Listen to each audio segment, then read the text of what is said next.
The story of horse travel begins not with a journey, but with a meeting. Somewhere on the vast grasslands of Central Asia, perhaps 6,000 years ago, a human being looked at a wild horse and saw something more than prey. They saw a companion. The domestication of the horse changed everything. Before horses, a person's world was limited to how far they could walk in a day. Perhaps 15 or 20 miles if they were strong and the terrain was kind. With a horse, suddenly the horizon expanded. 30 miles became possible. Then 40. The world grew larger and smaller at the same time. But riding a horse over long distances isn't as simple as climbing on and pointing toward the sunset. The people of the ancient steppes learned this through hard experience. A horse pushed too fast will collapse. A horse not properly fed will weaken. A horse frightened by unfamiliar terrain will throw its rider and flee. And so the first long-distance travelers became students of the horse. They learned to read the subtle signs of fatigue, the drooping of an ear, the shortening of stride, the way a tired horse will begin to stumble on uneven ground. They learned that a horse could travel 25 to 35 miles in a day at a comfortable pace, but that pushing beyond this invited disaster. The nomadic peoples of the Eurasian steppes became the first true masters of long-distance horse travel. The Scythians, the Sarmatians, the early Turkic peoples, these cultures built their entire civilizations around the horse. A Scythian warrior might own a dozen horses, rotating between them on long journeys to ensure no single animal was exhausted. They developed the first riding equipment designed for comfort over distance. Padded cloths that would eventually evolve into saddles, simple bridles that gave control without causing pain, boots designed to grip a horse's sides without slipping. Every innovation was born from the practical need to stay mounted for hours, for days, for weeks at a time. Picture a Scythian rider in the 5th century before the Common Era. He rises before dawn on the open steppe, the grass still silver with dew. His horses have been grazing through the night, watched over by boys too young for battle but old enough for responsibility. He selects his mount for the day, a sturdy mare with a calm temperament, good for covering ground.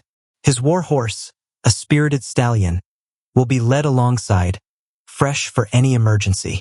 The rider carries everything he needs in leather saddlebags: dried meat, fermented mare's milk in a leather pouch, a fire-starting kit, a spare bowstring. He wears layers. The steppe is cold in the morning and hot by midday.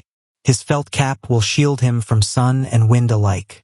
And then, with a gentle pressure of his knees, he begins to move. The horse responds without hesitation. They have traveled together for years. Each knows the other's rhythms, the other's needs. This is not transportation. This is partnership. Generates more heat. Experienced travelers learn to post or rise to the trot, lifting themselves slightly from the saddle in rhythm with the horse's movement. This technique, which would be formalized in English riding centuries later, makes trotting far more comfortable for both parties. A skilled rider could trot for extended periods this way, covering ground at twice the walking pace. The canter and gallop are the running gaits. The canter is controlled, rhythmic, almost musical, around 12 miles per hour. The gallop is all-out speed, 25 to 30 miles per hour or more. But these fast gaits are sprints, not marathons. A horse can gallop flat out for perhaps 2 miles before it must slow or risk injury. The canter can be sustained longer, but not for hours. The art of long-distance riding was the art of mixing these gaits. A typical day on the road might begin with a brisk walk to warm up the horse's muscles. Then perhaps an hour of trotting while both horse and rider are fresh. Back to a walk to let the horse recover. Another trot. A brief canter to cross an open stretch before nightfall.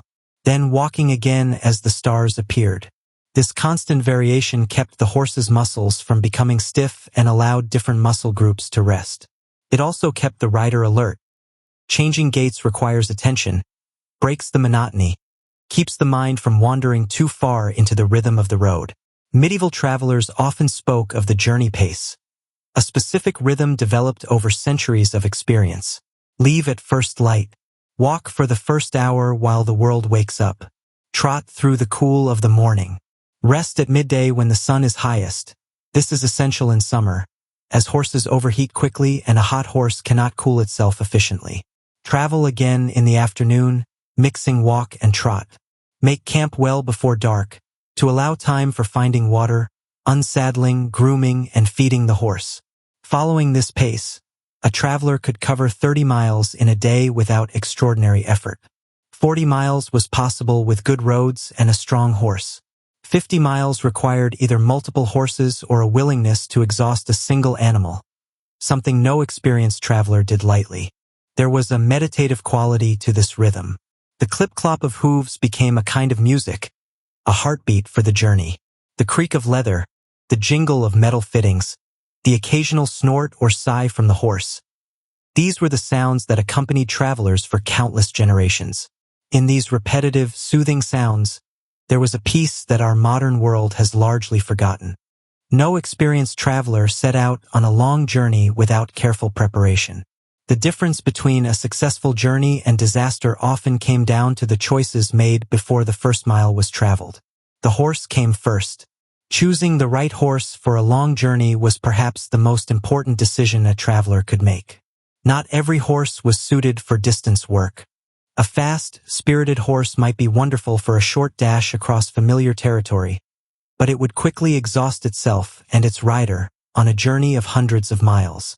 The ideal traveling horse was steady in temperament, neither too excitable nor too sluggish.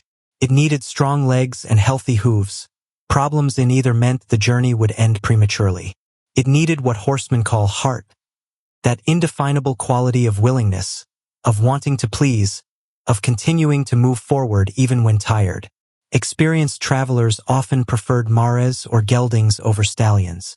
Stallions, while powerful and impressive, could become difficult on the road, distracted by other horses, aggressive toward perceived rivals, harder to manage when tired. Mares and geldings tended to be more tractable, more focused on the work at hand.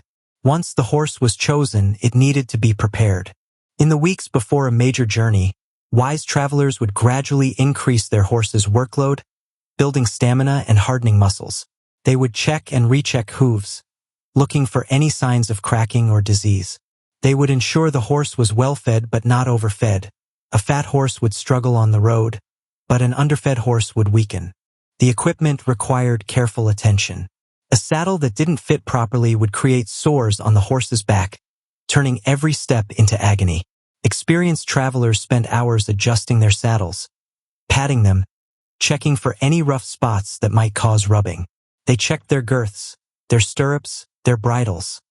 A broken piece of equipment on the road could mean disaster. The horseshoes were another critical concern. Iron horseshoes, which became standard in Europe by the medieval period, protected the hooves from rocky roads and hard surfaces. But they also wore down and could come loose. Travelers carried spare shoes and the tools to fit them, or they made sure to know where along their route they could find a farrier. Then there was the question of what to bring. Weight was the enemy of the long-distance traveler. Every pound carried by the horse was a pound that would slow the journey and tire the animal. Yet there were essentials that couldn't be left behind.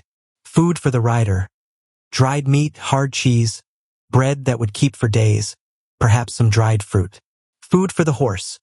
While horses could often graze along the road, travelers on tight schedules or crossing barren country needed to carry grain. Water. In known country, travelers memorized the locations of springs and streams. In unknown country, they carried what they could. Shelter depended on the journey and the traveler's resources. A wealthy traveler might have servants ride ahead to prepare lodgings. A soldier might rely on military posts along the way. A humble messenger might carry only a blanket and expect to sleep under the stars or in whatever barn would take him. In any case, some protection against rain and cold was essential. Wet clothing in cold weather could kill as surely as any bandit. Tools and supplies rounded out the load.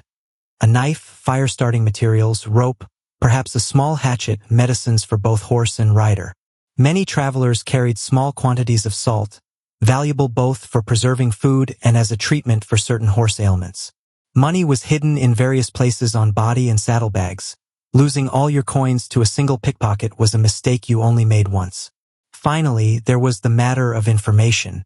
Before setting out, a prudent traveler would learn everything possible about the route ahead. What were the roads like? Where could water be found? Where were the inns, the towns, the dangerous stretches where bandits lurked? Were there rivers to cross, and if so, where were the fords and bridges? What was the political situation? Would a traveler be welcomed or suspected? This knowledge was gathered from other travelers, from merchants who worked the routes, from maps when they were available, though maps were often unreliable, showing roads that had washed away or omitting villages that had grown up since the map was made. The best information came from someone who had actually traveled the route recently and could describe its current conditions. And so, when the morning of departure finally arrived, a well-prepared traveler would mount with confidence. The horse was fit and ready. The equipment was sound. The supplies were packed. The route was known. Whatever challenges lay ahead, they would be met with every possible advantage. The long road awaited. For most of human history, roads were little more than paths worn into the earth by the passage of feet and hooves. They followed the easiest routes, along riverbanks, through mountain passes, across the gentlest slopes. They turned to mud in rain and dust in drought. They were the beaten paths of necessity, not design. And then came the Romans. The Roman road system was one of the great engineering achievements of the ancient world. At its height, it stretched over 50,000 miles, connecting every corner of an empire that spanned from Britain to Mesopotamia, from the forests of Germania to the deserts of North Africa. These were not mere paths. These were engineered highways built to last centuries. A Roman road began with surveyors who plotted the straightest possible route between 2 points. The Romans had an almost obsessive love of straight lines. Their roads cut through forests, bridged rivers, and climbed hills with minimal deviation. Where the terrain absolutely demanded a curve, they curved, but grudgingly. Then came the diggers and builders. They excavated a trench several feet deep, then filled it with layers of carefully selected materials. Large stones at the bottom for drainage, then smaller stones, then gravel, and finally a surface of fitted stone slabs or tightly packed gravel. The road was crowned, higher in the center than at the edges, so rainwater would run off into drainage ditches on either side. The result was a road surface that remained passable in nearly all weather. A horse that might struggle through knee-deep mud on an ordinary path could trot briskly along a Roman road even after heavy rain. This changed everything about long-distance travel. On a Roman road, a mounted courier could cover 50 miles in a day without extraordinary effort. With fresh horses waiting at posting stations, imperial messengers could maintain this pace day after day, carrying urgent news across the empire at speeds that wouldn't be matched in Europe for over 1,000 years after Rome fell. These posting stations, called mutations for horse changes and mansions for overnight stops, were spaced roughly every 15 to 20 miles along major routes. A traveler with the right credentials could arrive at a station, hand over a tired horse, and continue immediately on a fresh mount. The exhausted horse would rest, be fed and watered, and be ready for the next traveler heading in the opposite direction. Picture yourself as a Roman official in the 2nd century of the Common Era, carrying dispatches from the governor of Britain to the emperor in Rome. You set out from Londinium on a crisp autumn morning, your horse's hooves clattering on the stone-paved road. The way ahead stretches straight as an arrow toward the coast. At each station, you present your diploma, a bronze tablet proving your authority to use the imperial post. Fresh horses appear. Food is provided. You sleep in clean beds at the mansions, rising before dawn to continue. The road carries you across Gaul, over the Alps through mountain passes engineered centuries ago, down into the Italian peninsula. In perhaps 3 weeks, you stand before the emperor. You have crossed a continent, and you have done it on horseback on roads so well built that many of them still exist today, 2,000 years later, lying beneath modern highways or still serving as country lanes in the European countryside. The Roman roads were more than infrastructure. They were a statement of power, a declaration that Rome had conquered not just peoples but geography itself. They knitted an empire together, allowing troops to march quickly to trouble spots, merchants to move goods efficiently, and ideas to spread from province to province. When Rome fell, the roads remained monuments to what organized human effort could achieve. While Rome built its highways of stone, another great network of routes was taking shape across Asia. We call it the Silk Road, though the people who traveled it would not have recognized that name. To them, it was simply the road, or rather, a web of roads branching and reconnecting across 4,000 miles of the most challenging terrain on Earth. The Silk Road was not a single path but a network of routes connecting China to the Mediterranean world. It crossed burning deserts where summer temperatures could kill an unprepared traveler in hours. It climbed mountain passes so high that horses gasped for breath in the thin air. It traversed grasslands where nomadic peoples might offer hospitality or violence, depending on circumstances impossible to predict. No single traveler rode the entire Silk Road. The journey was too long, too dangerous, too varied in its demands. Instead, goods and ideas passed from hand to hand, merchant to merchant, caravan to caravan. A bolt of Chinese silk might change owners a dozen times before it reached a Roman noble's wardrobe.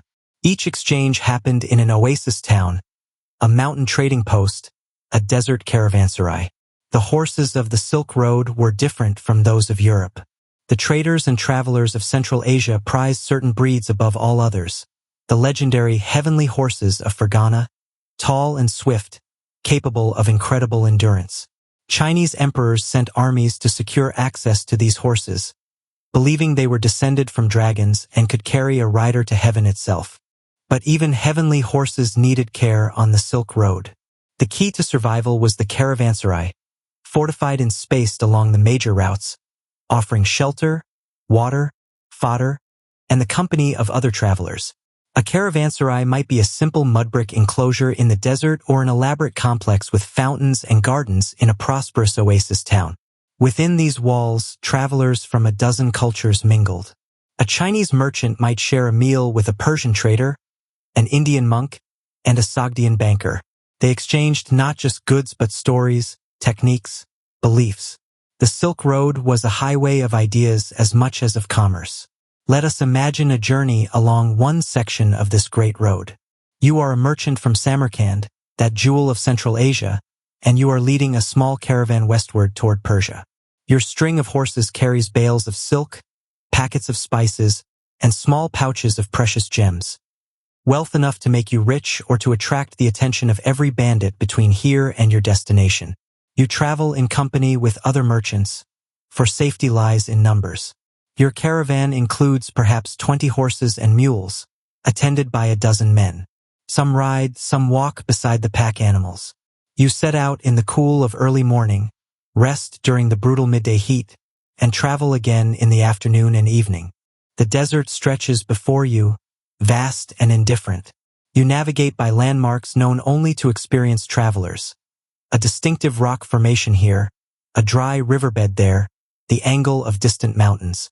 At night, you navigate by the stars, those eternal guides that have served travelers since the first humans wandered from their birthplace. Water is your constant concern. You know the locations of wells and springs along your route.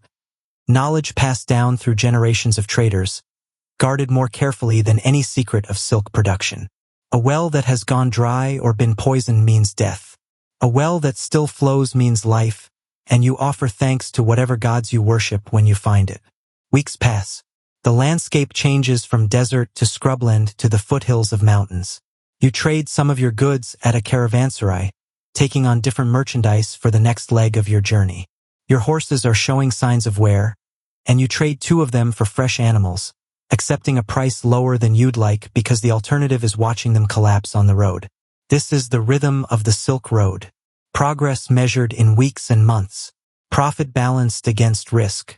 The endless horizon beckoning you forward, promising wealth, adventure, perhaps enlightenment, or perhaps just another dusty caravanserai and another long day in the saddle. We have spoken of journeys and roads, of empires and trade routes. But we have not yet dwelt long enough on the most important relationship in all of long-distance horse travel, the bond between rider and mount. For without proper care, no horse could carry its rider across continents. The knowledge of how to keep a horse healthy on the road was perhaps the most valuable skill a traveler could possess. A horse is not a machine. It cannot simply be fueled and pointed in a direction. It has needs that must be anticipated, moods that must be managed, vulnerabilities that must be protected. The experienced traveler understood this deeply and structured every aspect of the journey around the horse's well-being. Consider water. A working horse needs 5 to 10 gallons of water per day, more in hot weather, less in cool. Dehydration is insidious. By the time a horse shows obvious signs of thirst, it may already be dangerously depleted. The wise traveler offered water at every opportunity, never assuming the next source would come soon enough. But water management was subtle. A hot horse should never drink large quantities of cold water. This could cause colic, a potentially fatal condition. After hard riding, the horse needed to cool down gradually, walking for 15 or 20 minutes before being allowed to drink. Even then, water was offered in small amounts with rest between drinks. Feeding was equally complex. Horses are grazers by nature, designed to eat small amounts continuously throughout the day. But a traveling horse couldn't graze constantly. It had ground to cover. The solution was concentrated feed. Grain, usually oats or barley, which provided more energy per mouthful than grass. Yet grain brought its own dangers. Too much grain could cause laminitis, a painful inflammation of the hooves that could permanently cripple a horse. The balance was delicate. Enough grain to fuel the work, but not so much as to cause harm. Experienced travelers knew exactly how much their horses needed, adjusting the ration based on the day's work, the weather, and the individual animal's metabolism.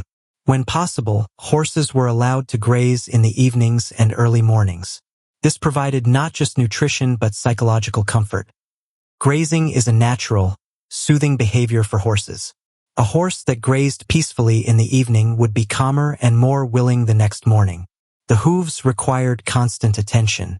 The old saying, "No hoof, no horse," was literal truth on the road. A stone bruise, a loose shoe, a crack in the hoof wall. Any of these could end a journey. Each evening, the traveler would pick out the horse's hooves, removing stones and debris that had accumulated during the day's ride. They would inspect for heat, which might indicate brewing infection, and for any damage to the horseshoe. The back and girth area received similar scrutiny. A saddle that rubbed could create sores, and once a sore formed, it would only worsen with continued riding. Each evening, the saddle area was checked for any signs of heat, swelling, or hair loss that might indicate a developing problem. The saddle blanket was repositioned, the girth adjusted, the padding modified, whatever it took to prevent small issues from becoming serious ones. Rest was managed as carefully as work. After a particularly hard day, a wise traveler might declare a rest day, allowing the horse to recover fully before continuing. This might seem like wasted time, but experienced travelers knew that a rested horse could cover more ground in the following days than an exhausted one. The goal was not the fastest possible speed, but the most sustainable pace. There was also the matter of the horse's mind. Horses are sensitive creatures, attuned to their rider's emotions and affected by the stresses of travel. A horse in an unfamiliar place might be nervous, spooky, difficult to manage. A horse separated from its companions might whinny constantly, refusing to settle. Good travelers learned to read their horses' mental states as easily as their physical ones. They spoke soothingly during stressful moments. They allowed time for the horse to investigate new sights and sounds rather than forcing it past them. They understood that a calm horse was a cooperative horse, and that cooperation was essential when you were 1,000 miles from home with no one to rely on but each other. In the quiet of evening, after the day's ride was done, this relationship deepened. The traveler would groom the horse, brushing away the sweat and dust, working out tangles in the mane and tail. This was practical. It improved the horse's comfort and allowed early detection of any injuries, but it was also bonding time. The rhythmic strokes of the brush, the horse's contented sighs, the simple presence of another living being at the end of a long day. These were the rewards of the road that no one speaks of, but that every true horseman understands. And so the partnership sustained itself mile after mile, day after day. The human provided direction, protection, and care.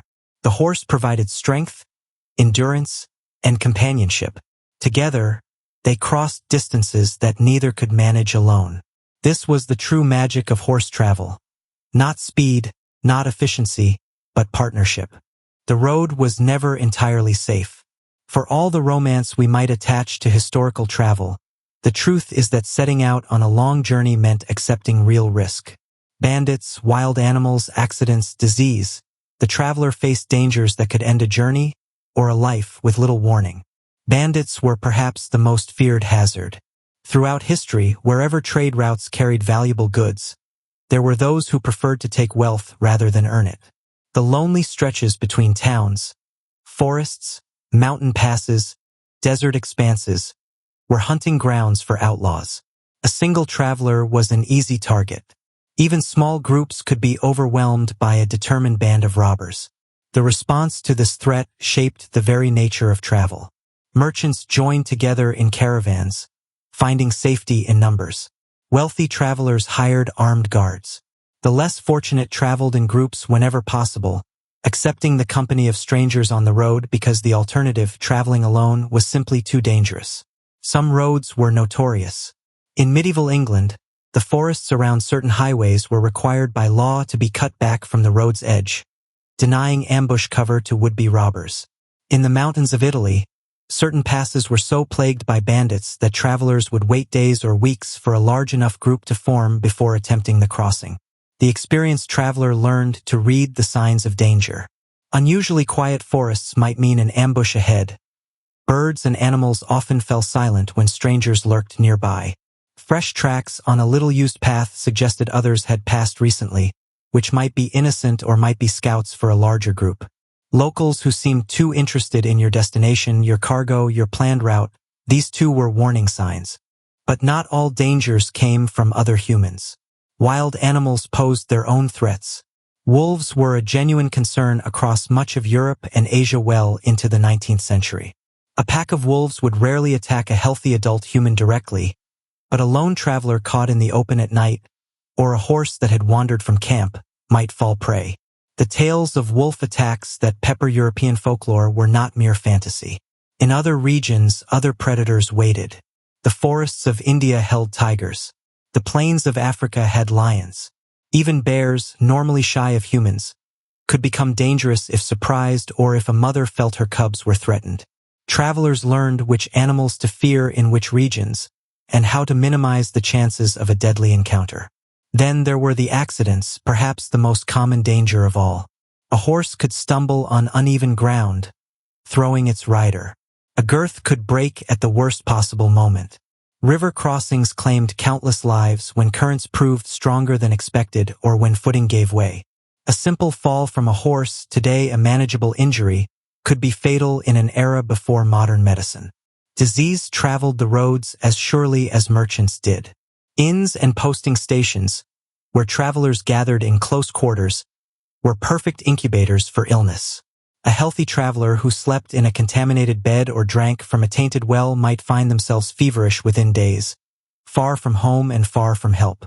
Many journeys ended not in violence but in sickbeds, as travelers succumbed to ailments their bodies could not fight.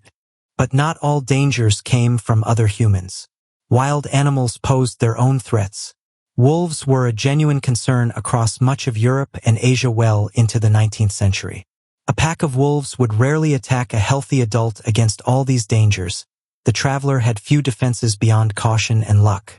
Some carried weapons, though skill with a sword or bow required training that not all possessed. Some traveled with dogs, whose keen senses could provide early warning of approaching threats. Some simply prayed, entrusting their safety to divine protection. And yet people traveled anyway. The dangers were known, accepted, faced, because the goods needed to reach market, because the message needed to be delivered, because the pilgrimage needed to be completed, because somewhere beyond the dangerous road lay a destination worth reaching. The courage of ordinary travelers, setting out each day into genuine uncertainty, is one of history's quiet heroisms. Rivers were the great obstacles of overland travel.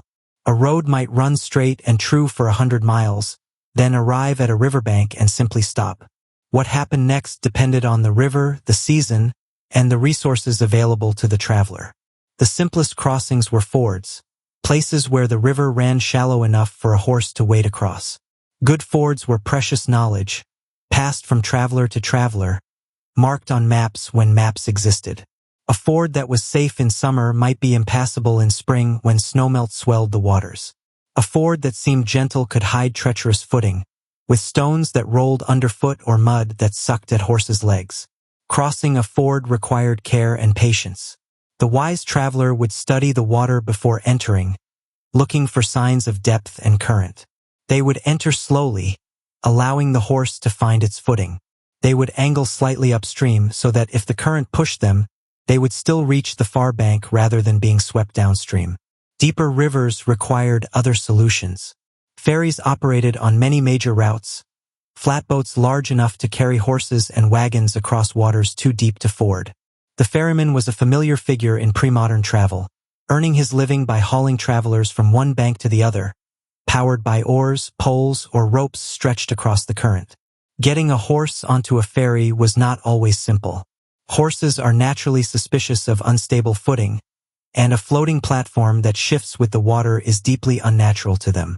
Some horses would refuse to board, planting their hooves and resisting all encouragement. Experienced ferry operators kept blindfolds for particularly stubborn animals, or used ramps with solid sides that prevented the horse from seeing the water. Once aboard, the crossing itself could be nerve-wracking. The ferry rocked with the current. The horse stood rigid, every muscle tense. The traveler held the reins firmly, speaking soothingly, hoping the animal wouldn't panic and capsize them all. Most crossings were uneventful. Some were not. The rivers claimed their share of travelers over the centuries. Bridges, where they existed, were the most welcome sight on the road. A good bridge meant a dry, safe crossing. No need to test the depth of fords or trust the stability of ferries. But bridges were expensive to build and maintain. In many regions, they existed only at the most important crossing points, leaving travelers to manage other rivers as best they could. The Romans, of course, built bridges to match their roads. Roman bridges were engineering marvels, stone arches spanning rivers that had been barriers for generations.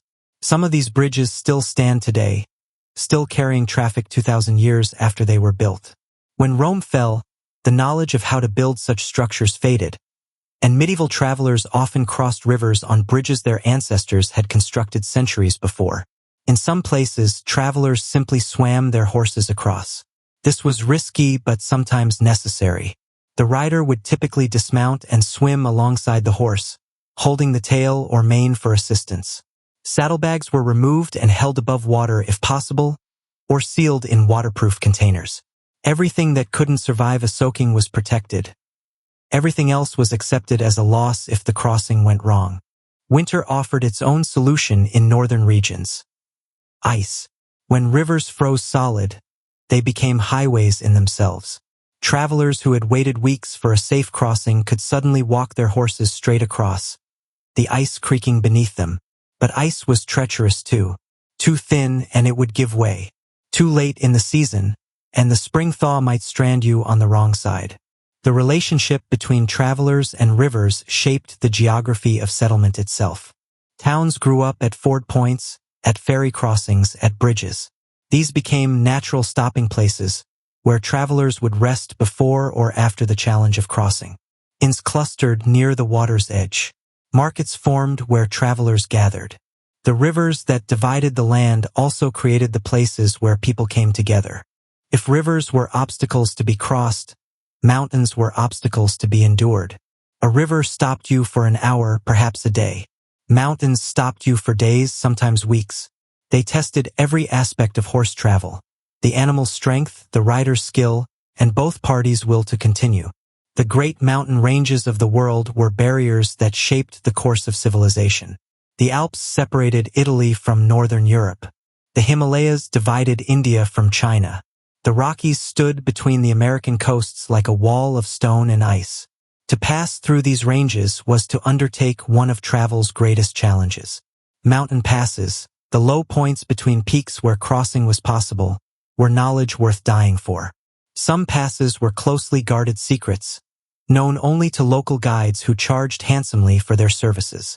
Others were famous throughout the world, names that echoed through history: the Brenner Pass, the Khyber Pass, the Great Street Bernard. The approach to a mountain pass often began gently. The road would leave the lowlands and begin to climb, at first through foothills covered in forest or pasture. The air would grow cooler, a welcome relief in summer but a warning of what lay ahead. The horse would work harder with each mile, the constant uphill grade demanding more than flat ground ever did. As the elevation increased, everything became more difficult.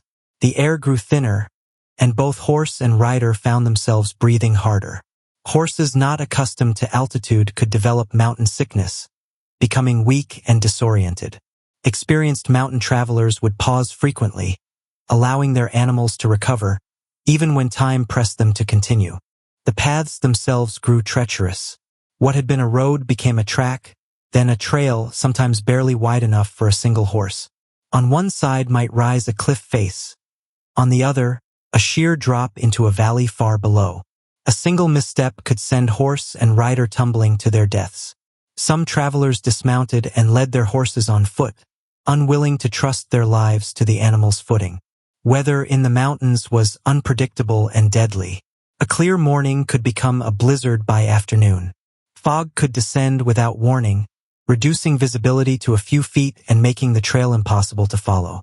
Thunderstorms brought lightning that struck the exposed peaks and ridges where travelers had no shelter. Snow could fall in any month of the year at sufficient altitude. The passes themselves were open only during certain seasons. The high alpine passes might be crossable for 4 or 5 months of the year. The rest of the time, snow made them impassable. Travelers planning mountain crossings had to time their journeys carefully, arriving neither too early in the season, when snow still blocked the way, nor too late, when autumn storms might catch them exposed. At the summit of the pass, travelers often paused. Behind them lay the world they knew. Ahead lay the world they sought. The view from a mountain pass is unlike any other. Ranges of peaks stretching to the horizon, valleys falling away like green rivers far below, the sense of standing at the roof of the world. In these moments, travelers understood why mountains had always been considered sacred. The descent was different from the climb, but no less challenging. Going downhill stressed different muscles in both horse and rider. The constant braking effort was exhausting. A horse could easily stumble on a steep descent, its hind legs sliding out from under it. Riders learned to lean back, to give the horse its head, to trust the animal's instincts about where to place its feet. Hospices and refuges dotted the major passes, maintained by monks or local communities as acts of charity. These simple buildings offered shelter from storms, food for the hungry, and care for the sick and injured. The monks of the great St. Bernard Pass kept dogs, the famous street Bernards, trained to find travelers lost in the snow. Countless lives were saved by these mountain sanctuaries. When at last the traveler emerged from the mountains, descending into the lowlands on the far side, there was a sense of accomplishment that few other experiences could match. The mountains had been crossed. The impossible had been achieved. Whatever challenges lay ahead, they would be faced by someone who had already conquered giants of stone and ice. As the sun began its descent toward the horizon, the traveler's thoughts turned to shelter. Where would the night be spent? Under the stars, wrapped in a blanket against the chill? In a farmer's barn, sharing space with livestock? Or, if fortune smiled, in an inn, that blessed institution that offered weary travelers food, drink, and a bed. The roadside inn was one of civilization's great inventions. Wherever people traveled, inns appeared to serve them. Roman tabernae lined the empire's roads. Caravanserais dotted the Silk Road. European coaching inns welcomed travelers on every major route. The names and architectures changed, but the essential purpose remained the same: to provide a haven at the end of the day's journey. An inn announced itself from a distance. A wooden sign hung over the door, painted with an image that gave the establishment its name: the White Horse, the Red Lion, the Golden Fleece. Smoke rose from chimneys. Light glowed from windows. To a tired traveler approaching in the gathering dusk, it was a beacon of comfort. The first concern upon arrival was always the horse. A good inn had stabling, where the animal could be unsaddled, rubbed down, fed, and watered. The traveler might perform these tasks themselves or, for an additional fee, leave them to the inn's ostlers, stable hands whose skill with horses was their livelihood. Either way, the horse was cared for before the rider saw to their own needs. Inside, the inn offered warmth. A fire burned in the common room, that great hearth around which travelers gathered. The smell of cooking food filled the air, stew simmering in pots, bread fresh from the oven, meat turning on spits. After hours in the saddle, after cold wind and dust and the constant motion of the road, the simple pleasures of warmth and food seemed like luxuries beyond price. The food at inns varied enormously. The best establishments served hearty, well-prepared meals. The worst offered whatever could be assembled from the day's leftovers, and charged nearly as much for it.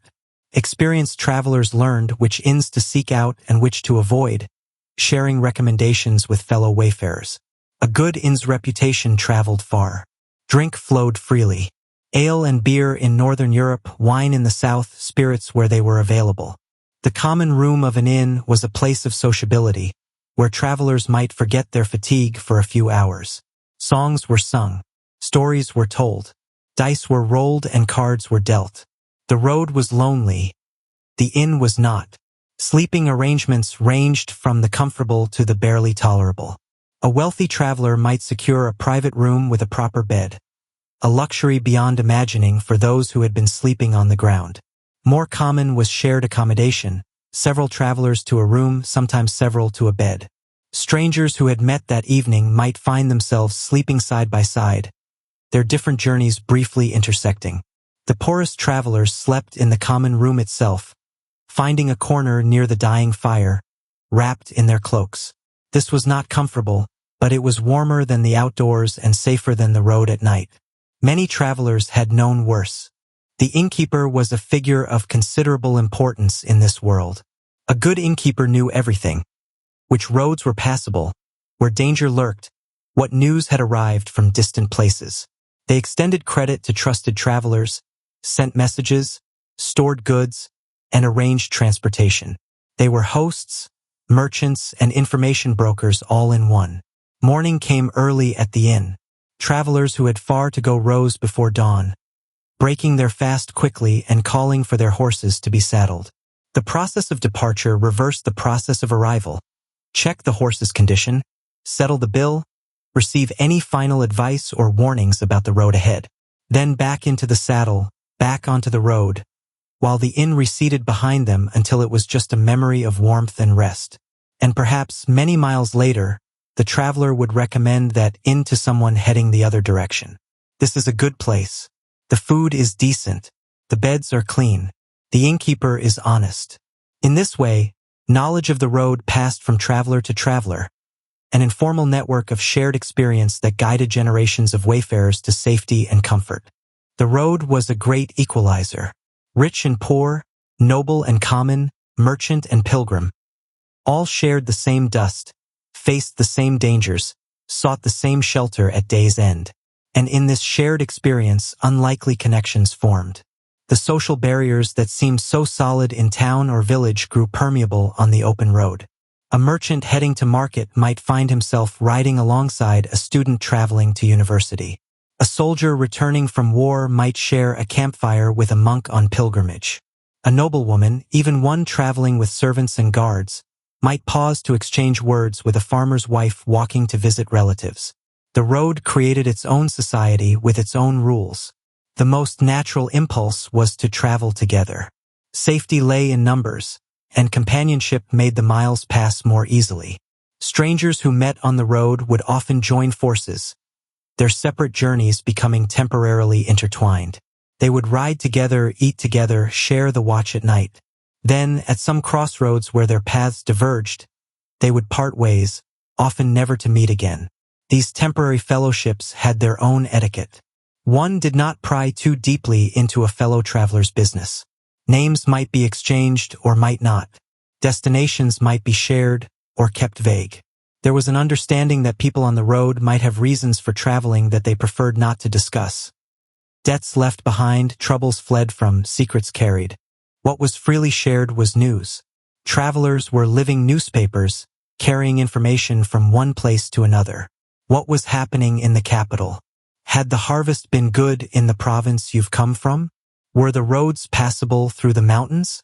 Was there plague in any of the towns ahead? This exchange of information was expected and welcomed. A traveler who hoarded news was viewed with suspicion. Stories, too, were currency. The long hours in the saddle needed filling, and a good storyteller was a valued companion. Tales of adventure and romance, ghost stories and legends, jokes and riddles, all helped pass the time. Some travelers were famous for their stories, sought out by others who wanted to hear the latest tale from their repertoire. Music lightened the way. A traveler who could sing or play an instrument was welcome company. Songs helped maintain the rhythm of travel, the steady pace of hoofbeats finding accompaniment in melody. Love songs, work songs, drinking songs, hymns, the repertoire of the road was vast and varied. Some songs were known everywhere. Others were regional, learned and shared as travelers from different areas mingled. Not all fellow travelers were welcome. The experienced I learned to spot trouble before it arrived. A rider who seemed too interested in your saddlebags. A group that matched your pace a little too precisely. Someone who asked too many questions about your route, your cargo, your companions. Courtesy was the rule of the road, but so was caution. Yet the genuine bonds formed on the road could be surprisingly deep. There is something about shared hardship that creates connection. Two people who have weathered a storm together, who have faced danger side by side, who have shared their last food when supplies ran low. These people know each other in ways that comfortable acquaintances never will. The medieval concept of the road companion, the fellow traveler who became a true friend, appears in literature across cultures. These were friendships born of necessity but deepened by circumstance. Sometimes they lasted only for the length of the journey. Sometimes they became lifelong bonds, renewed whenever the former companions found themselves in the same town or traveling the same route. And there was always the horse, the companion who was always there, who required no conversation, who simply carried you forward mile after mile.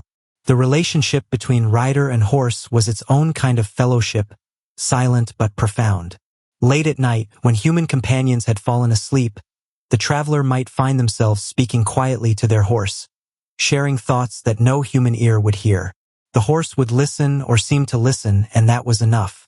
Of all the reasons people traveled by horse over long distances, pilgrimage was among the most common and the most profound.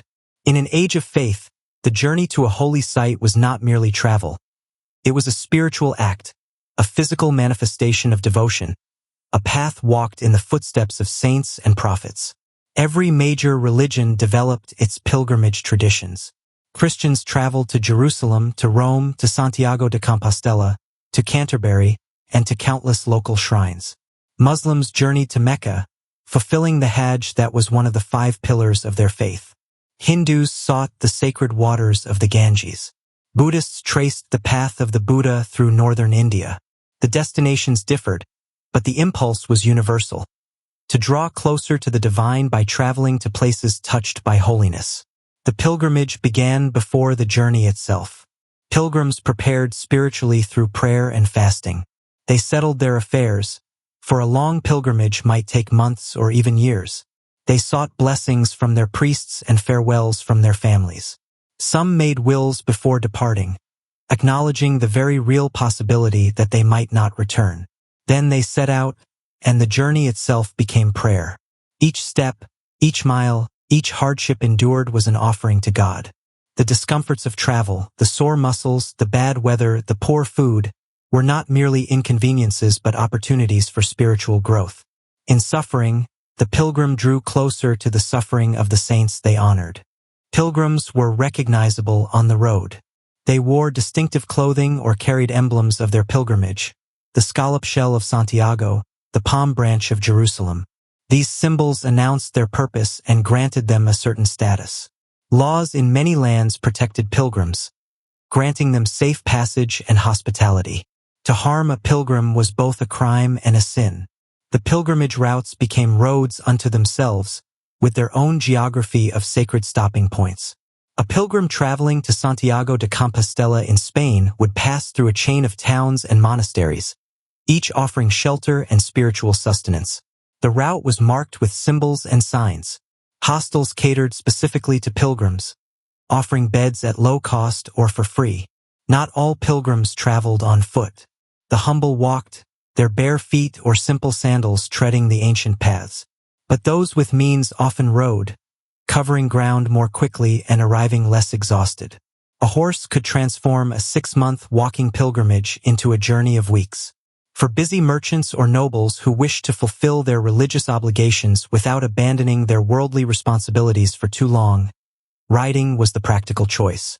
The arrival at the sacred destination was the climax of the journey. After weeks or months on the road, the pilgrim would finally see the shrine, the cathedral, the holy place they had traveled so far to reach. Emotions overflowed, tears of joy, prayers of thanksgiving, the profound relief of completion. Whatever the pilgrims had hoped to find, healing, forgiveness, blessing, meaning, they sought it in these sacred spaces. But the pilgrimage was not complete until the return home. The journey back might follow the same route or a different one, but it was part of the same spiritual undertaking. The pilgrim returned changed, carrying not just souvenirs and relics, but a transformed inner life. They had proven their devotion through hardship. They had seen the sacred sites with their own eyes. They had joined a company of believers stretching back through centuries. The pilgrim's horse, too, had been part of this sacred journey. In some traditions, animals that had carried pilgrims to holy sites were themselves considered blessed. A horse that had traveled to Jerusalem or Compostela had participated, in its own way, in the work of faith. Upon return, such a horse might be treated with special honor, a recognition that the partnership of travel was also, in some sense, a partnership in prayer. And in the quiet moments on the pilgrim's way, the early mornings when the road was empty, the evenings when the horse grazed peacefully while the rider said their prayers, there was a peace that transcended the physical journey.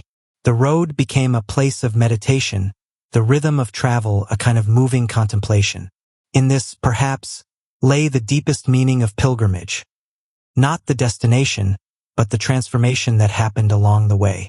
In a world before telegraphs and telephones, before email and instant messages, news traveled only as fast as someone could carry it. And for the most urgent messages, dispatches of war and peace, orders from emperors and kings, news of births and deaths that changed dynasties, that someone was usually a rider on a very fast horse. The postal systems of history were marvels of organization. They turned the challenge of long-distance communication into a science, with networks of riders, fresh horses, and relay stations stretching across empires. When these systems worked well, they seemed almost magical. A message sent from one end of a realm could reach the other in days rather than weeks. The Persian Empire created one of the earliest and most famous postal systems. The royal road stretched over 1,600 miles, from the capital at Susa to the Aegean coast. Relay stations stood roughly every 15 miles, a day's ride at speed. A messenger could complete the entire journey in 9 days, a feat that astonished the ancient world. The Greek historian Herodotus wrote admiringly that these riders were stopped by neither snow nor rain nor heat nor darkness. The Romans refined this concept into the cursus publicus, the state postal service that connected their vast empire. Only official messengers could use this system. Private citizens had to make their own arrangements. But for government business, the cursus publicus was remarkably efficient. A message from Rome could reach the farthest provinces in a matter of weeks, allowing the emperors to maintain control over territories thousands of miles distant. Perhaps the most impressive postal system of all emerged in the Mongol Empire. The Yam, as it was called, connected the vast domains of the Great Khan, from China to the borders of Europe. Relay stations were spaced roughly 25 miles apart, and at each station, fresh horses and riders waited. A message could travel over 200 miles in a single day, an extraordinary speed for the 13th century. The Mongol postal rider was a distinctive figure. He wore a special belt with bells that announced his approach, warning stations ahead to prepare fresh mounts. He carried a tablet of authority, a peza, that commanded all subjects of the Khan to assist him. He rode day and night, sleeping in the saddle if necessary, stopping only long enough to switch to a fresh horse. His message might be the difference between victory and defeat in a distant campaign. Centuries later, the American West would see its own legendary postal service, the Pony Express. For 18 months in 1860 and 1861, young riders carried mail between Missouri and California, covering nearly 2,000 miles in just 10 days. They rode in relays, each rider covering roughly 75 miles before handing off to the next. Fresh horses waited every 10 to 15 miles. The Pony Express riders became icons of frontier courage. They rode through hostile territory, across mountains and deserts, in all weather. They were young, some barely more than boys because lighter riders meant faster horses. They were paid well for the danger they faced, but many would have ridden for the glory alone. The Pony Express was quickly made obsolete by the telegraph, but its legend endured long after the last rider hung up his saddle. What these systems shared across cultures and centuries was an understanding that speed required sacrifice. The horses of the postal services were ridden hard, harder than any humane horseman would ride an animal they expected to use again. Some postal horses died from the strain. This was accepted as the cost of urgent communication, a calculation that valued the message above the messenger's mount. But the riders themselves often developed deep bonds with the horses they rode, even if they rode each horse for only a few miles. There was something intimate about asking an animal for everything it had, about trusting your life to a creature you had met only moments before. In the brief stretch between relay stations, rider and horse became partners in a shared mission, united by speed and purpose. And sometimes, in the long watches of night riding, with the stars wheeling overhead and the hoofbeats drumming below, there was a strange peace. The message would be delivered. The news would arrive. But for these few miles, there was only the rider, the horse, and the endless road ahead. Most travelers preferred to ride by daylight, making camp or seeking shelter as darkness fell. But there were times when the journey could not wait for dawn. Urgent messages, dangerous pursuits, schedules that demanded every possible hour of progress. These drove travelers onto the road after sunset, into a world transformed by darkness. Night travel required different skills than day travel. The eyes adapted slowly to darkness, and even then could see only a fraction of what daylight revealed. Familiar roads became mysterious. Shadows hid obstacles. Distances became impossible to judge. What had been a straightforward path by day became a puzzle by night. The horse became even more important in darkness. Horses see better in low light than humans do, and they sense the ground beneath their feet with an accuracy that defies explanation. A wise night rider gave their horse its head, trusting the animal to find the path when human eyes could not. The horse would pick its way carefully, slowing where the footing was uncertain, confident where the ground was firm. Moonlight made all the difference. On a clear night with a full moon, the road could be almost as visible as by day, washed in silver light that revealed every rut and stone. Experienced travelers planned their journeys around the lunar calendar when they could, timing long stretches or difficult passages to coincide with the brightest nights. On darker nights, travelers learned to read the sky. The stars were guides that never failed, assuming the clouds permitted. The North Star showed true north, a fixed point around which the heavens seemed to turn. Experienced travelers knew other stars and constellations too, understanding how they moved through the night and what their positions meant about time and direction.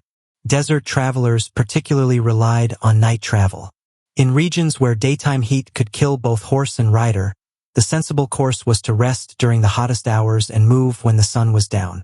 The desert night brought relief from the burning day, and the stars shone with an intensity impossible in more humid climes. Whole caravans moved by starlight, their progress marked by the tinkling of bells on the lead animals. The sounds of night travel were different from those of day. Without the visual distractions of daylight, the ears became the primary sense. The steady rhythm of hoofbeats, the creak of leather, the distant cry of an owl or the howl of wolves. Every sound seemed amplified, significant.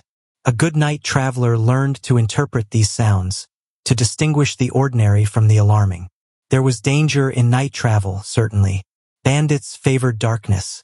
Animals were harder to see and avoid. The risk of the horse stumbling was greater. But there was also a strange beauty in moving through the sleeping world. The traveler became a ghost, passing through landscapes that seemed enchanted by darkness, seeing sights that day travelers never knew. Consider a traveler crossing open plains under a canopy of stars. The Milky Way stretches overhead like a river of light. The horizon is vast and unbroken in every direction. There is no sound but the horse and the wind. Time seems suspended. The rider could be moving through the present or through some timeless eternal moment. In such hours, the boundary between the practical and the mystical grows thin. Dawn, when it came, was always a relief. The first lightning of the eastern sky, the return of color to a world that had been only shades of gray, the growing warmth as the sun crept above the horizon. The night traveler had earned this sunrise. They had journeyed through the darkness and emerged on the other side. Whatever the day brought, it would be faced by someone who had already proven their courage against the night. The seasons governed travel as surely as they governed planting and harvest. A journey that was pleasant in spring might be impossible in winter, comfortable in autumn but dangerous in the monsoon rains. The wise traveler understood these rhythms and planned accordingly. For to ignore the seasons was to court disaster. Spring was the season of beginnings. The roads, which had been muddy or frozen through winter, began to firm up as the ground dried. Grass sprouted along the roadsides, providing grazing for horses. Days lengthened, allowing more hours of travel. Across the northern hemisphere, spring was when the great caravans assembled and set out, when military campaigns began, when merchants emerged from their winter quarters to seek new markets. But spring had its challenges too. Rivers swollen with snowmelt could make fords impassable. Late snowstorms could trap travelers in mountain passes they had thought were open. The ground, not yet fully dried, could turn to sticky mud after a rain, slowing progress to a crawl. Spring travel required patience and flexibility, a willingness to wait when conditions demanded it. Summer offered the longest days and the firmest roads, but it brought its own burdens. Heat exhausted horses and riders alike. Water became precious, and the distance between water sources became the limiting factor in how far one could travel. In southern climates, summer travel often meant moving in the cool hours of early morning and late evening, resting through the brutal midday heat. Flies and biting insects tormented horses in summer. These were more than mere annoyances. A horse driven to distraction by flies could become difficult to control, and infections from insect bites could sicken an otherwise healthy animal. Experienced travelers carried ointments and coverings to protect their horses, and learned which routes offered relief from the worst of the summer insects. Autumn was, in many ways, the ideal season for travel. The summer heat had broken but winter had not yet arrived. Roads were dry and firm. The harvest was in, meaning food was abundant and inns were well stocked. The days were shorter than summer but still long enough for substantial progress. Many experienced travelers considered autumn the golden season of the road. The colors of autumn made the journey beautiful. Forests blazed with red and gold. Fields lay golden with stubble or freshly plowed for winter wheat. The air was crisp and clear, allowing views that summer haze had hidden. There was a poignancy to autumn travel too, the knowledge that winter was coming, that the season of journeys was drawing to a close, that soon the roads would be empty. Winter closed most roads. Snow blocked mountain passes. Rivers either flooded or froze. The short days limited travel to a few hours. Cold could kill both horse and rider if they were caught unprepared.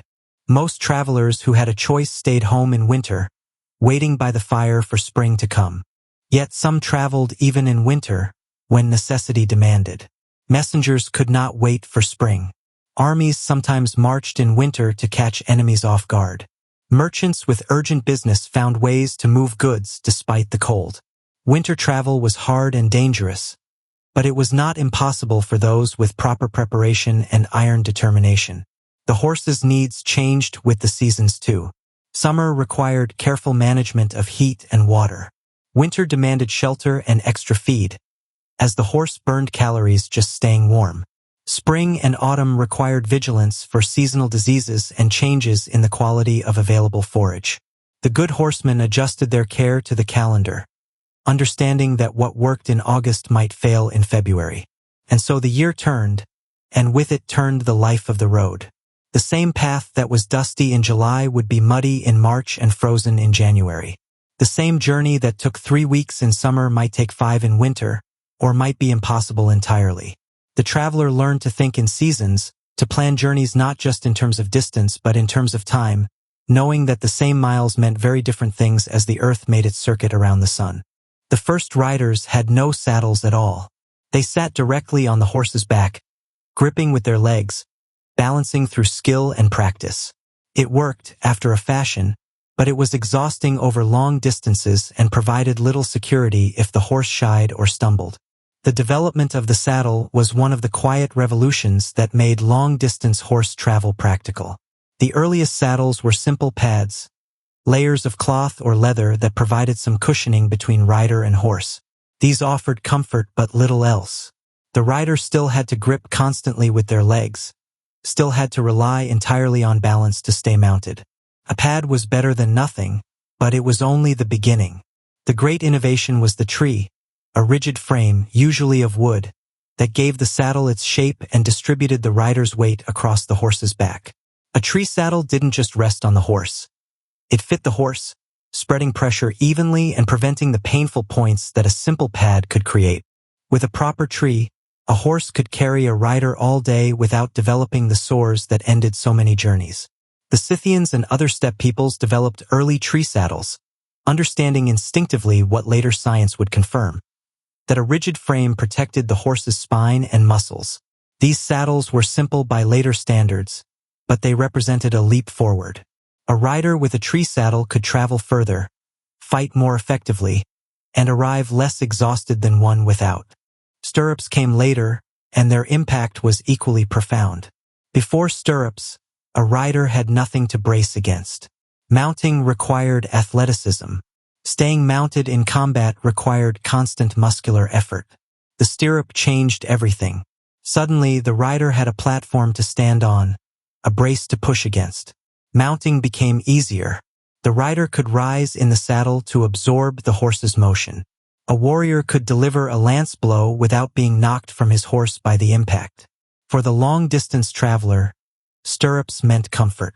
Standing periodically in the stirrups relieved pressure on the seat. The posting trot, rising and sitting in rhythm with the horse's movement, became possible. Hours in the saddle became more bearable.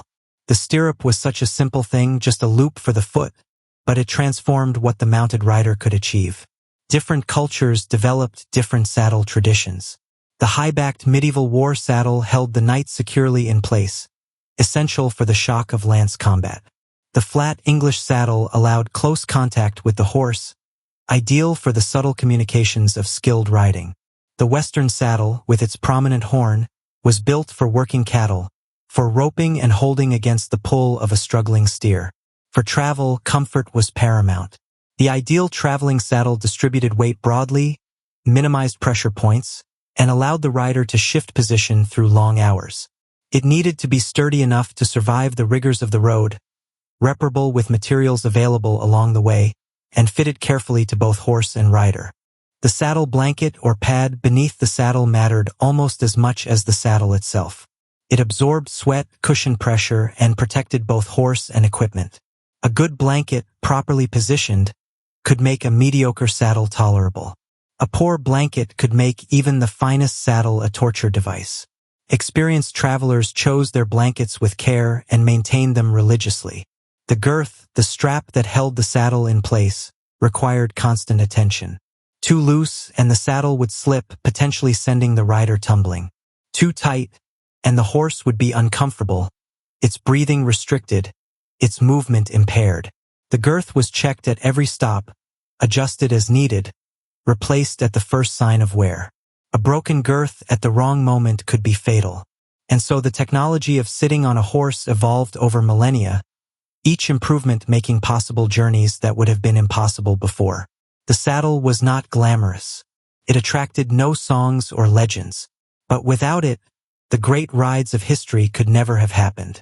Every mile traveled was a mile made possible by the patient craft of saddlers working in leather and wood. A single horse could carry a rider. But what if the journey required more than a rider could carry? What if there were goods to transport, supplies for a long expedition, equipment too heavy for saddlebags? The answer was the pack train, a string of animals loaded with cargo, moving in single file along the trails of the world. Pack trains were as old as domesticated animals themselves. Before wheeled vehicles, before proper roads, pack pack animals were the only way to move goods overland. Donkeys, mules, horses, camels, llamas, yaks. Each culture used whatever animals were available, loading them with whatever needed to move from one place to another. The mule was particularly prized for pack work. A cross between a horse and a donkey, the mule combined the best qualities of both parents, the size and strength of the horse with the sure-footedness and endurance of the donkey. Mules could carry heavy loads over terrain that would defeat a horse. They required less food and water. They were remarkably tough, shrugging off conditions that would sicken their more delicate cousins. Loading a pack animal was an art in itself. The load had to be balanced precisely, equal weight on each side. An unbalanced load would shift as the animal moved, creating sores, throwing off the animal's gait, eventually causing the whole pack to slip and fall. Experienced packers could load an animal by feel, knowing instinctively when the balance was right. The pack saddle was different from a riding saddle, a wooden frame designed to distribute weight and provide attachment points for cargo. Various hitches and knots secured the load, each developed for specific purposes. The diamond hitch, the basket hitch, the squaw hitch. These were not mere techniques but traditions passed down through generations of packers, each knot tested by countless miles of trail. A pack train on the move was a remarkable sight. The animals walked in single file, each one's lead rope tied to the pack saddle of the animal ahead. At the front walked the bell mare, often an older female horse or mule whose steady temperament set the pace for the rest. She wore a bell around her neck, its sound helping the other animals follow even when visibility was poor. The packers, called arrieros in the Spanish tradition, muleteers elsewhere, walked alongside or rode at intervals along the train. They watched for slipping loads, for animals in distress, for obstacles on the trail. Their shouts and whistles guided the animals. Their quick hands retied knots and adjusted packs. Theirs was a profession that demanded patience, strength, and an almost supernatural understanding of the animals in their care. The pace of a pack train was slow, perhaps 15 miles a day over good ground, less in mountains or rough terrain. This was not travel for those in a hurry, but pack trains could go where wheeled vehicles could not. They could climb mountain trails, cross deserts, navigate forests without roads. For centuries, they were the only way to move goods through the wild places of the world. At night, the pack train made camp. The animals were unloaded, their backs checked for developing sores, their hooves examined for stones or cracks. They were watered and allowed to graze or given their ration of grain. The packs were arranged in neat rows, covered against weather. The packers gathered around their fire, sharing the simple food of the trail, trading stories of journeys past. There was a rhythm to pack train travel that few other forms of journeying could match. The slow progression through changing landscapes, the daily rituals of loading and unloading, the relationship between the packers and their animals, built over weeks and months on the trail together. It was hard work, often uncomfortable, sometimes dangerous. But those who lived this life often found it difficult to imagine any other. For those who could not ride, or chose not to, there was another way to travel by horse. Inside a coach, letting others handle the animals while you sat in relative comfort behind walls of wood and leather. The stagecoach era represented the height of organized horse travel, a system that moved thousands of passengers across continents with the regularity of modern transportation. The concept was simple. A sturdy coach, pulled by a team of horses, would travel between fixed points, stages where fresh horses waited. At each stage, the tired team was exchanged for a rested one, and the journey continued. In this way, the coach could maintain a pace that no single team could sustain, covering distances that would have exhausted any individual animal. The coaches themselves were engineering achievements. They had to be strong enough to survive rough roads, light enough to be pulled at speed, and comfortable enough that passengers would pay for passage. The best coaches featured suspension systems, leather straps or later steel springs, that cushioned the worst of the jolts. Windows could be opened in fair weather or closed against rain and dust. Inside a coach, passengers sat facing each other on padded benches. Space was cramped, especially when the coach carried its full complement. Strangers pressed knee to knee, learning to tolerate intimacies that would have been unthinkable in other circumstances. Some coaches offered different classes of seating, with the better-paying passengers enjoying more space and cushioning. The driver, called a coachman in England, a conductor in America, sat on a high seat at the front, reins in hand, commanding a team of 4 or 6 horses. This was skilled work. The driver had to manage multiple animals simultaneously, reading their moods and adjusting their pace, navigating obstacles while maintaining speed. The best drivers were celebrities in their own right, known by name along their routes. Beside the driver often sat a guard, armed against the highwaymen who saw coaches as tempting targets. The guard carried a blunderbuss or shotgun, ready to defend passengers and cargo. In the American West, the guard might ride shotgun, a phrase that entered the language and never left. The threat of robbery was real enough that every precaution seemed worthwhile. The stage stops themselves became important institutions. They offered food and drink to passengers during the brief pauses while horses were changed. Some were simple way stations with little more than a stable and a well. Others grew into substantial inns, catering to the steady stream of travelers that the coaches brought. Towns competed for stage routes, knowing that a stop on a major line meant prosperity. Travel by stagecoach was not comfortable by modern standards. The coaches swayed and jolted. Dust poured in through every opening in summer. Cold seeped through in winter. Journeys that today take hours took days, and passengers arrived exhausted, sore, covered in grime. But it was faster and easier than walking, less demanding than riding, and open to anyone who could afford the fare. At its peak, the stagecoach network was vast. In England, coaches departed London for every major city on regular schedules. In America, stages crossed the continent, connecting the settled East with the growing West. Timetables were published. Connections were coordinated. It was the closest thing to mass transit that the horse age ever achieved. And beneath it all were the horses, thousands of them, stabled at stages across the land, ready to be harnessed at a moment's notice. They lived hard lives, these coaching horses. The work was demanding, the pace relentless. But they were cared for with professional attention because a coaching company's reputation depended on keeping its schedules, and keeping schedules depended on keeping horses sound.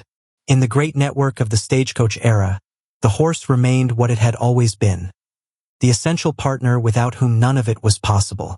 Close your eyes now if they are not already closed. Let the images of the road fade, and listen instead to its sounds. For the journey by horse had its own music, a symphony of small noises that accompanied travelers through all the miles and all the years.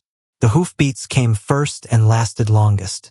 Clip-clop, clip-clop, the steady rhythm of a walking horse on a hard road, faster and sharper at the trot, a rolling thunder at the canter and gallop.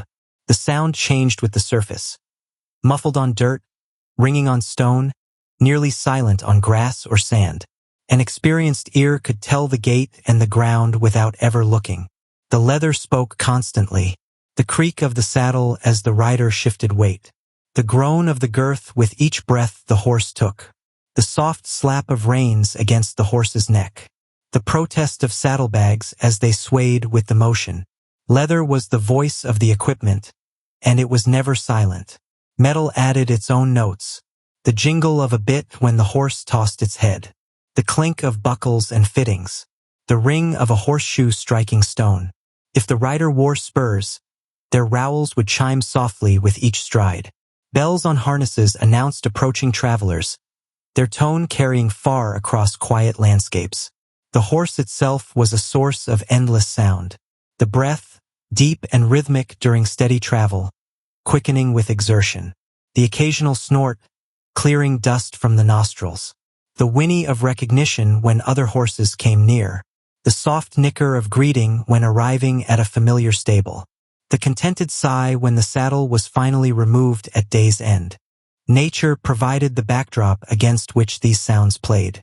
Birdsong in the morning, insects droning through the afternoon, the eerie silence of deep forest or open desert, wind in the grass, rain on the road, the distant rumble of thunder promising a storm to come, the creak of trees, the rush of rivers, the echo of hooves off cliff faces in mountain passes.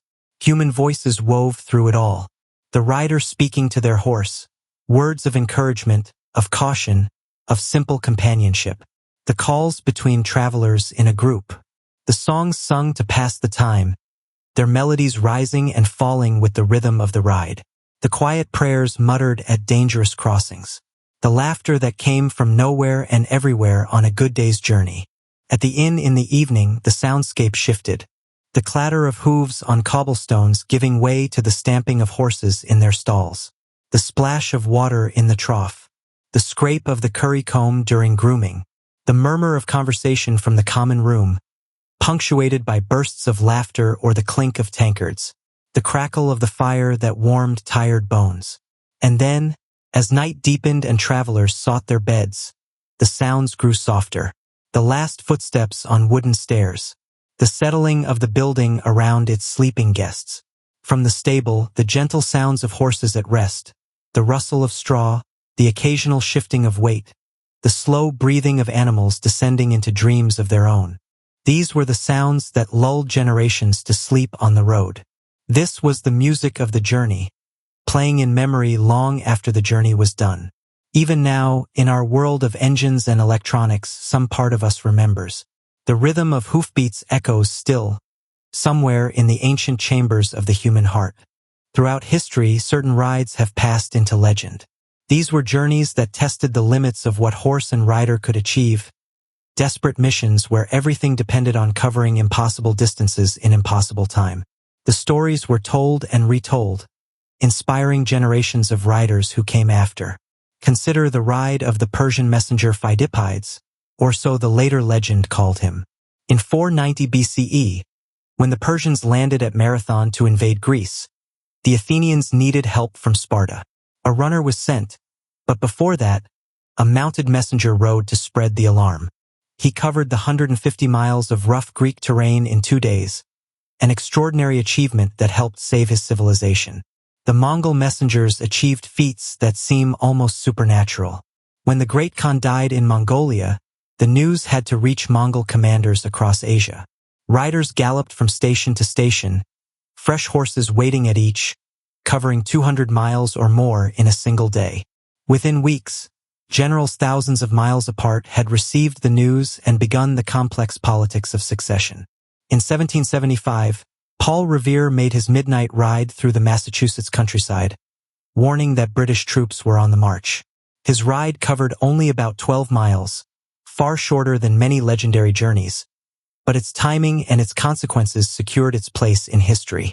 One rider, one horse, one night that helped spark a revolution. The Wild West produced its own legends.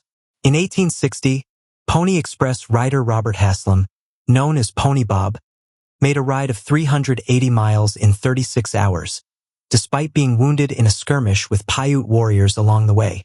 He changed horses at station after station, refusing to rest, knowing that the mail had to go through. His ride became one of the great stories of the American frontier. In Australia, the legend of the man from Snowy River celebrated the rough riders of the high country, men who could pursue wild horses through terrain so steep and dangerous that it seemed suicidal to attempt. These were not single rides but a way of life.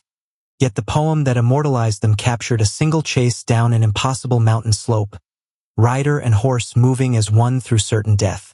Military history is filled with desperate rides, messages carried through enemy lines, cavalry charges that turned the tide of battle, retreats where only the speed of horses saved armies from annihilation. The names of some of these rides have been forgotten, but they mattered to those who made them, and they mattered to history. What these legendary rides shared was a willingness to ask everything of the horse, and of the rider. The horses that carried these messengers often died from the effort, their great hearts giving out after pushing beyond all reasonable limits. The riders arrived exhausted beyond description, sometimes collapsing from the saddle as they delivered their messages. These were sacrifices made in extremity, when nothing less would suffice. But the legends also remind us of what ordinary horse travel was not. The everyday traveler did not ride their horse to death. They did not cover 200 miles in a day. They moved at the sustainable pace that we have described throughout this journey, 30 miles, perhaps 40, in a day of careful riding. The legendary rides were legendary precisely because they were extraordinary exceptions that proved the rule of patient, steady progress. Yet there is something in the human spirit that loves these stories. Perhaps it is the romance of the impossible achieved. Perhaps it is admiration for those who pushed through when others would have stopped. Perhaps it is simply the drama of the desperate ride, the racing hoofbeats, the life or death stakes. Whatever the reason, these tales have outlived the riders who made them, galloping still through the corridors of memory. The end, when it came with steam and iron. For thousands of years, the horse had been the fastest way to travel overland. Then, in the space of a few decades, a new technology emerged that would make the horse obsolete for long-distance travel. The railroad changed everything. The first passenger railways opened in England in the 1820s and 1830s. They were crude by later standards, their locomotives weak and their speeds modest. But even these early trains could do something no horse could match. They could maintain their speed hour after hour, never tiring, never needing rest. A train that averaged 20 miles per hour, slow by modern standards, could cover nearly 500 miles in a single day. The comparison with horse travel was stark. A good day's ride of 30 miles could be accomplished by train in 90 minutes. A week's journey could be completed between breakfast and dinner. Distances that had defined the limits of human experience, that had taken months to cross, that had separated families for years, suddenly became trivial. The world shrank. The railroad builders knew what they were replacing. They called their locomotives iron horses, acknowledging the animal whose role they were usurping. The terminology stuck even as the reality changed. Horsepower became the measure of engine strength. The new technology borrowed the language of the old even as it rendered it obsolete. The stagecoach lines were among the first casualties. Why endure days of jolting discomfort when a train could make the same journey in hours? One by one, the great coaching roads fell quiet. The posting inns that had served travelers for generations found their customers vanishing. The coachmen and guards who had been heroes of the road found their skills suddenly worthless. The horses themselves faced an uncertain future. Some found new roles pulling streetcars in cities or working on farms where trains could not reach. Others were simply no longer needed. The great populations of coaching horses and post horses dwindled as demand disappeared. The industry that had bred, trained, and maintained these animals contracted year by year. There was resistance, of course. Some travelers refused to trust the new machines, preferring the familiar rhythm of horse travel. Some routes remained unserved by rail, and here the horse continued to reign. In remote regions, in difficult terrain, in the last wild places, horses remained essential long after the railroad arrived elsewhere. But the direction was clear. The age of the horse was ending. The transition happened at different speeds in different places. England and Germany and the eastern United States saw rapid rail expansion. Other regions lagged decades behind. Some parts of the world continued to depend on horses well into the 20th century. But everywhere, eventually, the pattern was the same. The iron horse replaced the living one. Something was gained in this transformation and something was lost. What was gained was speed, capacity, reliability, the ability to move people and goods in quantities and at paces that horses could never match. What was lost was harder to define. The intimate relationship between traveler and animal, the pace that allowed contemplation, the connection to the landscape through which one moved, the sounds and rhythms that had accompanied humanity for millennia. The last generation of long-distance horse travelers must have known they were living through an ending. They watched the rail lines advance town by town. They heard the whistle of the locomotives, that sound so different from anything the horse age had known. And they made their peace, as every generation must, with the passing of a world. Even as the railroad spread and the automobile began its conquest, there were those who kept to the old ways. In remote valleys and distant ranges, in places where modern technology had not yet reached or could not function, the horse remained what it had always been, the partner without whom life was impossible. The cowboys of the American West continued to work cattle from horseback well into the 20th century. Some still do today. The terrain demands it, rough country where no vehicle can follow, where a horse's agility and a rider's skill remain the only way to manage livestock across vast open ranges. These modern horsemen carry smartphones in their pockets, but they sit in saddles that would be recognizable to their great-grandfathers.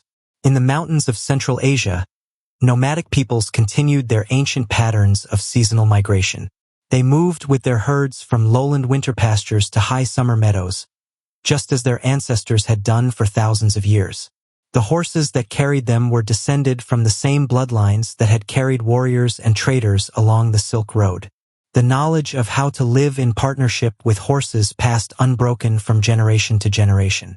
The gauchos of the South American pampas, the stockmen of the Australian outback, the vaqueros of Mexico, each region had its own tradition of horseback culture that refused to disappear entirely. These were practical traditions born of necessity, but they were also something more. They were connections to a past that the modern world was rapidly forgetting. Some travelers continued to choose horses even when faster options were available. They were drawn by something that speed could not provide. The intimacy of horse travel, the pace that allowed true seeing, the relationship with an animal that no machine could replicate. They accepted the discomfort and the slowness in exchange for something they valued more. Long-distance trail rides became a way to recapture what had been lost. Riders would spend weeks on horseback, crossing mountains and deserts, living as travelers had lived for centuries. They did it for recreation, for challenge, for the experience of understanding in their bones what their ancestors had known. The trails they rode were often the same trails that had served travelers for generations, worn into the landscape by countless hooves before theirs. The skills of horse travel, once common knowledge, became specialized and rare. The ability to read a horse's condition, to pack a load properly, to navigate by sun and stars, to find water in dry country. These skills that every traveler once possessed became the province of a few enthusiasts and professionals. What had been ordinary became extraordinary, and yet the knowledge survived. It was written in books, preserved in training programs, passed from old hands to young ones on ranches and trail rides and riding academies. The chain remained unbroken, however thin it had become. If you wanted to learn how to travel by horse over long distances, you could still find teachers who knew. The horses themselves endured. Though their numbers had declined dramatically from the peak of the horse age, horses remained present in human life. They were companions, athletes, workers, partners in recreation. And somewhere in the genetic memory of every horse, perhaps, lay the echo of all those miles traveled, all those journeys completed, all those partnerships between human and animal stretching back to the first rider on the ancient steppe. What remains of that world? The world where horse travel was the only travel. More than you might think if you know where to look. The roads remain, many of them. Modern highways often follow routes first established by horses and their riders. The easiest path through a mountain range, the best place to ford a river, the natural corridor through difficult terrain. These were discovered by travelers on horseback, and modern engineers saw no reason to seek different routes. When you drive certain highways, you are tracing a path that horses traveled for centuries before the first engine was invented. The inns remain, some of them. Ancient coaching inns still operate as hotels and restaurants. Their old stables converted to other uses but their essential character preserved. You can sleep in rooms where travelers slept 300 years ago, walk through doorways worn smooth by generations of guests, sit by fireplaces that warmed countless weary riders. The buildings remember, even if we sometimes forget. The language remains. We speak of horsepower without thinking of horses. We say we should get back in the saddle after a setback. We hold our horses when we need to wait. We describe something as a one-horse town or warn against putting the cart before the horse. We give free rein and take the bit between our teeth. The age of horse travel shaped our very words, and those words carry its memory forward. The stories remain. Literature is filled with journeys on horseback, from Don Quixote tilting at windmills to the Lord of the Rings riding to war. Every Western film, every historical novel, every fantasy epic that features horses draws on the deep well of horse travel culture. These stories keep alive something of what that world felt like, even for those who have never touched a horse. The physical artifacts remain. Museums preserve saddles and bridles, spurs and horseshoes, the material culture of an age that depended on horses. Sometimes, in antique shops or old barns, you can find equipment that actually made those long journeys. Leather worn smooth by use, metal shaped by blacksmiths who learned their trade from masters who learned from masters before them. To hold such an object is to touch history, and the horses themselves remain. Perhaps 30 million horses still live in the United States alone, more in other countries. They are no longer our primary means of transportation, but they are far from forgotten. Children still dream of horses. Adults still find in riding something that no other experience provides. The partnership between human and horse, forged over 6,000 years, continues in new forms. There is something in us that responds to horses, some ancient recognition, some deep compatibility between our species. We were shaped by each other over all those centuries of travel together. Perhaps that is what remains most powerfully. Not the roads or the inns or the words, but the relationship itself, the bond between human and horse that predates civilization and may well outlast it. When you see a horse today, grazing in a field or carrying a rider down a trail, you are seeing the descendant of all those horses that made the great journeys. In its eyes is an inheritance of millennia. In its strong back is the memory of burdens carried, distances covered, destinations reached.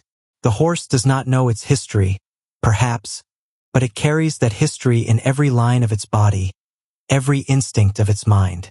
And so we come to the end of our journey, you and I. We have traveled far together through these 2 hours, across continents and centuries, through mountains and deserts, along Roman roads and Silk Road tracks, past coaching inns and caravanserais.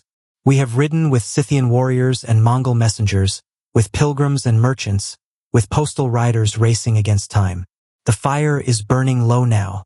The common room has grown quiet. Outside, the horses stand in their stalls, breathing slowly, dreaming whatever horses dream. The road lies empty under the stars, waiting for tomorrow's travelers. There is something peaceful about the end of a journey. The destination has been reached, or will be reached tomorrow. The miles traveled lie behind, a record of effort and endurance. The body is tired in the way that honest work creates, a fatigue that asks for nothing but rest, that welcomes sleep as a friend.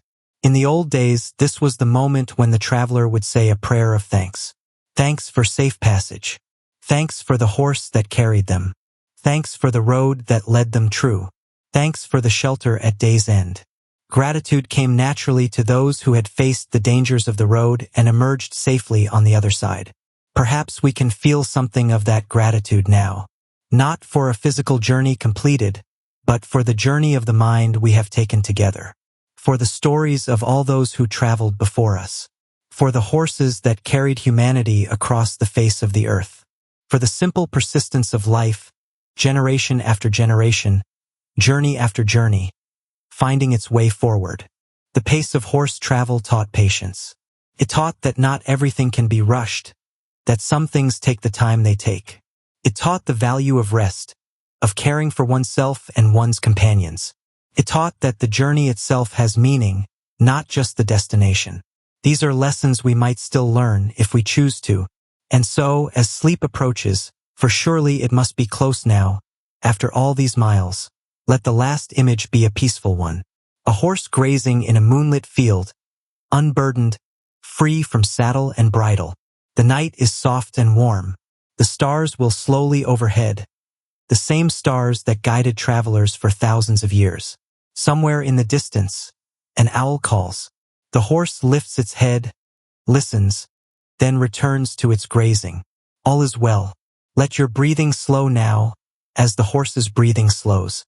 Let the tension leave your body, as the tension leaves the horse's muscles after a long day's ride. Let your thoughts drift like clouds across a night sky, like travelers moving along an ancient road, like the dreams that come to those who have earned their rest. The journey is over. The destination is reached. The horse is cared for, the saddle put away, the road behind you. There is nothing more to do tonight but sleep, and dream perhaps of hoofbeats, of open roads, of horizons waiting to be crossed. Good night, traveler. Rest well, and may your dreams carry you gently through the hours until morning.